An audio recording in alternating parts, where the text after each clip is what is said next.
Hello guys, good morning everyone. आज हम पढ़ेंगे structure and development of male and female gametophyte का development, जो कि इसका पार्ट सेकंड।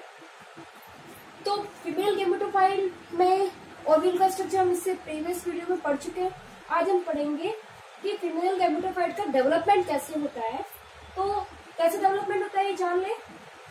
बीजांड काय की हाइपोडर्मल सेल, जैसा कि पहले हम मेल गैमेट में पढ़ चुके हैं कि हाइपोडर्मल सेल आर्किस्पोरियल सेल में कन्वर्ट जाती है और आर्किस्पोरियल सेल पेरिक्लिनिटी या परिणत विभाजन करके दो भागों में बढ़ जाती है। और फिर दो भागों में से एक तो है प्राइमरी पैराइटल सेल, जो है वो उसकी भित्ति का निर्माण करती है, परागकोश की भित्ति का निर्माण करती है। और प्राइमरी स्पोरोजिनस सेल जो है वो माइक्रोस्पोर मेगा सेल में कन्वर्ट हो जाती है और माइक्रोस्पोर मदर सेल जो है और उनसे माइक्रोस्पोर या फिर परागकणों का निर्माण होता है। तो वैसा ही डेवलपमेंट यहाँ पे भी होगा फीमेल गैमेटोफाइट में। सेम प्रोसेस वही चलेगी, बस कुछ जो वर्ड है वो चेंज हो जाएंगे। तो देखना, बीजांड काय की हाइपोडर्मल सेल जो होती है, बीजांड काय की हाइपोडर्मल सेल जो है यानी कि अधस्वचीय कोशिका किसमें बदल जाती है? आर्किस्पोरियल इनिशियल या प्रप्सु आरंभक कोशिका में। अब प्रप्सु आरंभक कोशिका जो है परिणत विभाजन करती है, यानी कि पेरिक्लिनिकली डिवाइड करती है या परिणत विभाजन करती है। अब परिणत विभाजन करने के बाद वो दो भागों में बढ़ जाती है, प्राइमरी पैराइटल सेल या प्राथमिक द्वितीय कोशिका और प्राइमरी स्पोरोजिनस सेल या प्राथमिक बीजाणुजन कोशिका। अब प्राइमरी पैराइटल सेल या प्राथमिक द्वितीय कोशिका जो है वो वापस बारंबार विभाजित करती है। बारंबार विभाजित करके क्या करती है? बाहर की भित्ति, किसकी? फीमेल गैमेटोफाइट की बाहर की भित्ति का निर्माण करती है। या फिर कुछ पौधे ऐसे भी होते हैं जिसमें विभाजित ही नहीं होती। तो ये तो हो गई प्राइमरी पैराइटल सेल या प्राथमिक द्वितीय कोशिका। अब हम बात करते हैं प्राइमरी स्पोरोजिनस सेल या प्राथमिक बीजाणुजन कोशिका। अब प्राथमिक बीजाणुजन कोशिका जो है उनमें से कोई एक सेल क्या कर लेती है? मेगास्पोर मदर सेल, जिसे हम MMC भी कहते हैं, या फिर बीजाणुजन इसका निर्माण करिए गुरु बीजाणु का। तो गुरु बीजाणुजन में बदल जाती है गुरु बीजाणु मात्र कोशिका में। तो गुरु बीजाणु मात्र कोशिका में बदल जाती है और ये कैसी होती है? डिप्लॉइड होती है, 2N होती है। तो 2N होती है, डिप्लॉइड होती है गुरु बीजाणु मात्र कोशिका में। या मेगास्पोर मदर सेल में कौन सा डिवीजन होता है? मियोसिस होता है। मियोसिस होता है जिससे क्या ये चार कोशिकाएं जो है वो में बढ़ जाती है। चार कोशिकाएं। अब पहले मेगास्पोर मदर सेल जो थी गुरु बीजाणु मात्र कोशिका वो डिप्लॉइड थी, अर्धसूत्रीय विभाजन हुआ, मियोसिस हुआ। तो अब ये कैसी जो हमें मेगास्पोर मिलेंगे वो कैसे होंगे? हैप्लॉइड होंगे। अब हमें अर्धसूत्रीय विभाजन से क्या मिले? 4 हैप्लॉइड मेगास्पोर, जो किसमें व्यवस्थित है? टेट्राड में व्यवस्थित। देखो टेट्राड में व्यवस्थित है और लीनियरली अरेंज होते हैं, लाइन में होते हैं, लीनियरली अरेंज होते हैं। तो इस तरह से जो आर्किस्पोरियल सेल है उसका आगे जाके क्या बनी? Primary sporogenous cell. Primary sporogenous cell से मेगास्पोर मदर सेल या MMC या गुरु बीजाणु मात्र कोशिका। और गुरु बीजाणु मात्र कोशिका से गुरु बीजाणु मात्र कोशिका में अर्धसूत्रीय विभाजन हुआ और क्या मिले हमें? 4 मेगास्पोर मिले या फिर गुरु बीजाणु मिले। और ये 4 गुरु बीजाणु जो होते हैं वो लीनियरली अरेंज होते हैं।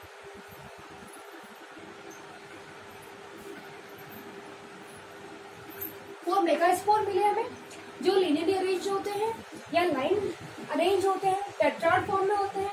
अब जो मेगास्पोर ये जो मिले उसमें बीजांड के निभाग की, और जो बीजांड की संरचना हम पहले पढ़ चुके हैं, वापस से समझाऊंगी इसके जस्ट नेक्स्ट वीडियो में।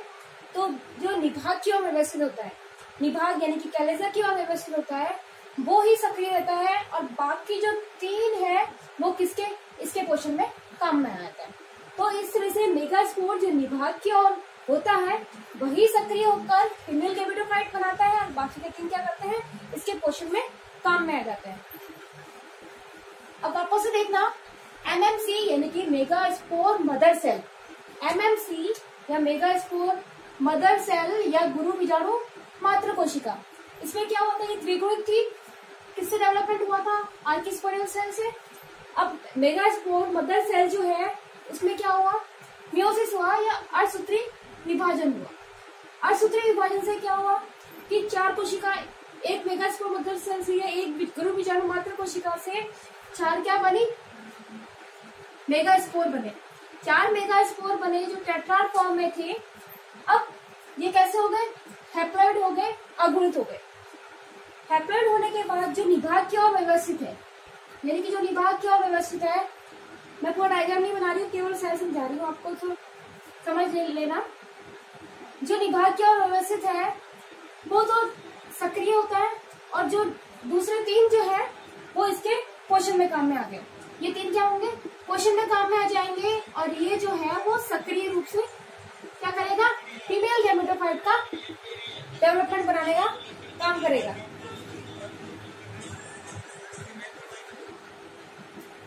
सक्रिय मेगास्पोर और ये जो 3 है वो इसके पोषण में काम में आ गए, या हम इसे कह सकते हैं फंक्शनल मेगास्पोर या क्रियात्मक या सक्रिय गुरु सक्रिय बीजाणु, फंक्शनल मेगास्पोर। अब ये सक्रिय है, इन तीनों से पोषण प्राप्त करके ये क्या करेगा, अपने आकार में वृद्धि कर देगा। आकार में वृद्धि करने के बाद बताते फंक्शनल मेगास्पोर या सक्रिय गुरु बीजाणु क्या करता है, 3 अन्य जो मेगास्पोर थे उनसे पोषण लेके अपना आकार बढ़ाया था, साइज बढ़ाया था। अब ये एक बड़ी सेल हो गई। अब इस सेल में क्या होता है कि फर्स्ट मियोसिस, माइटोसिस होता है, समसूत्री विभाजन होता है। समसूत्री विभाजन होता है, 3 समसूत्री विभाजन होते हैं, यानी कि एक कोशिका से कितनी कोशिकाएं बनती है, 2 कोशिका बनती है। तो फर्स्ट जब समसूत्री होता है तो इसका केंद्र 2 भागों में बढ़ गया, 2 कोशिकाएं बन गई, क्योंकि बीच में छोटी छोटी रिक्तिकाएं होती है। रिक्तिकाएं यानी वैक्यूल, छोटी छोटी वैक्यूल्स होती है जो आपस में संयुक्त होकर एक बड़ी वैक्यूल बनानी या एक बड़ी रिक्तिका बन जाती है।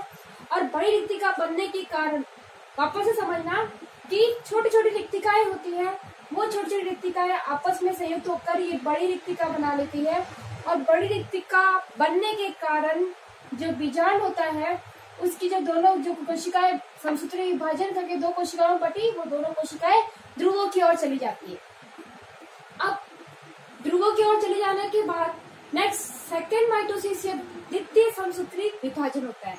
तो एक कोशिका से 2 कोशिका ऊपर की ओर बन गई, 2 कोशिका नीचे की ओर। इस तरह से पूरी जो सेल है उसमें 4 कोशिकाएं बन गई, या पूरा बीजांड जो है उसमें 4 कोशिकाएं बन गई। फिर तीसरा समसूत्री विभाजन होता है। तो तीसरा समसूत्री विभाजन होगा तो 2 से कितनी बन गई, 4। तो 4 सेल तो ऊपर की ओर और 4 सेल नीचे माइक्रोपाइल की ओर, यानी कि ये तो निभाग वाला हिस्सा हो गया, लेकिन निभाग की ओर 4 कोशिकाएं बन गई, और बीजांड द्वार या माइक्रोपाइल की ओर 4 कोशिकाएं बन गई। इस तरह से अब ये कितना 8 सेल स्ट्रक्चर हो गया। इसे हम क्या कहते हैं, 8 सेल स्ट्रक्चर हो गया। अब इसके बाद में क्या होगा कि 8 सेल स्ट्रक्चर जैसे ही बनता है उसके बाद जब फर्टिलाइजेशन होता है उससे जस्ट पहले 8 सेल स्ट्रक्चर जो है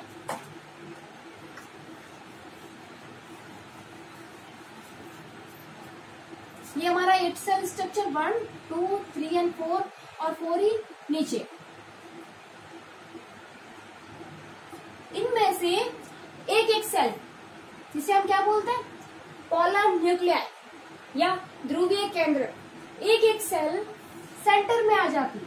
एक सेल सेंटर में आ जाती है। ऊपर की ओर 3 कोशिकाएं रह गई, नीचे की ओर यानी कि माइक्रोपाइल की ओर पे 3 कोशिकाएं, और सेंटर में 2 कोशिकाएं आ गई जिसे हमने क्या बोला, पोलर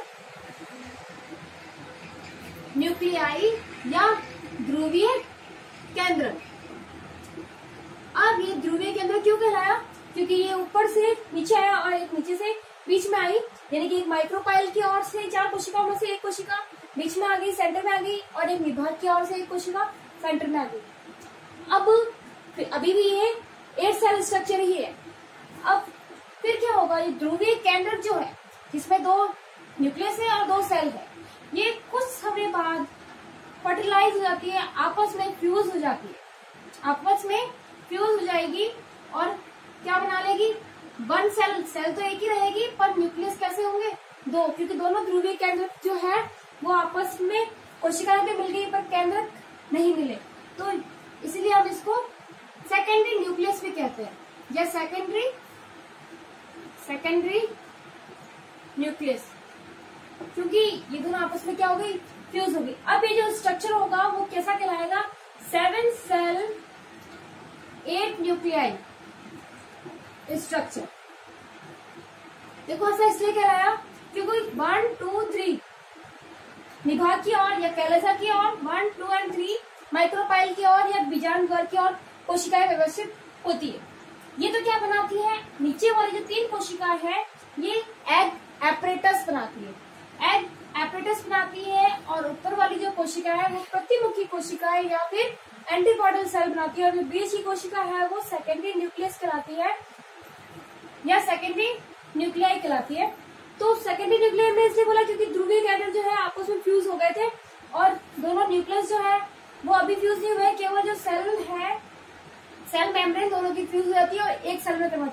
अब सेल कितनी हुई, 1 2 3 4 एंड 5, न्यूक्लियाई कितने, 4 5 6 एंड 7 तो सेल हो गई, और न्यूक्लियस जो है कितने हैं, 8 है। तो इस तरह से 8 केंद्र की और 7 कोशिकीय संरचना जो है वो इसको कहा जाता है। और ये इम्पोर्टेंट भी है, कई बार इस पे क्वेश्चन पूछा गया है कि 7 सेल इसके 8 न्यूक्लियाई स्ट्रक्चर क्या होता है समझाइए, या उसके परिवर्तन को समझाइए।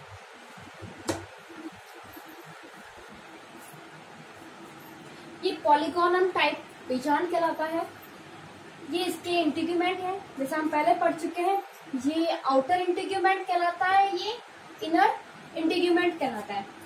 ये जो तीनों सेल जो कि माइक्रोपाइल की ओर व्यवस्थित है, इसे हम क्या कहते हैं, एग एपरेटस या अंड समुच्चय, अंड समुच्चय या फिर एग एपरेटस। जो बीच में ध्रुवीय केंद्रक आपस में आकर फ्यूज हो गए और एक कोशिका 2 केंद्रक बनाए, उसे हम क्या कहते हैं, सेकेंडरी न्यूक्लियाई या द्वितीयक केंद्र। और जो ऊपर की ओर निभाग की ओर जो व्यवस्थित है वो 3 कोशिका का समूह होता है, और उसे हम क्या कहते हैं, प्रतिमुखी कोशिका या फिर एंटीपॉडल सेल या फिर एंटीपॉडल सेल्स। ये सारी हैप्लॉइड होती है, एन होती है, जबकि ये कैसा होता है, 2n होता है, द्विगुणित होता है। द्वितीय केंद्रक हमेशा द्विगुणित होता है, और एग एपरेटस 3 कोशिकाओं से मिलकर बना होता है। जो सबसे बीच वाली जो कोशिका है, इसी से मेल गैमेट फ्यूज करता है, और इसी को हम क्या कहते हैं, एग सेल कहते हैं। और जो पास वाली जो 2 कोशिका जो दोनों तरफ से घेरे हुए इसको, इसे हम क्या कहते हैं, सहायक कोशिका या फिर सिनर्गेट्स, सिनर्गेट या फिर सहायक कोशिका। पॉलन ट्यूब में जो 2 मेल गैमेटोफाइट आते हैं वो एक तो फ्यूज करता है एग सेल से, ये भी कैसी होती है, हैप्लॉइड। पॉलन ट्यूब में जो गैमेट्स है वो भी कैसे होता है, हैप्लॉइड। तो 2n बनाएंगे, और इससे क्या बनेगा, भ्रूण बनेगा। जबकि 2n यानी कि द्वितीयक केंद्रक से जब पॉलन ट्यूब में उपस्थित जो दूसरा नरयुग्मक है या पॉलन नरयुग्मक है वो क्या करेगा, इससे फ्यूज करेगा, जिसे हम क्या बोलते हैं, ट्रिपल फ्यूजन। क्यों, डबल फ्यूजन तो पहले से ही हो गया, और पॉलन ट्यूब में से एक गैमेट आया, मेल गैमेट, और इसे फ्यूज करेगा तो 3rd फ्यूजन होगा।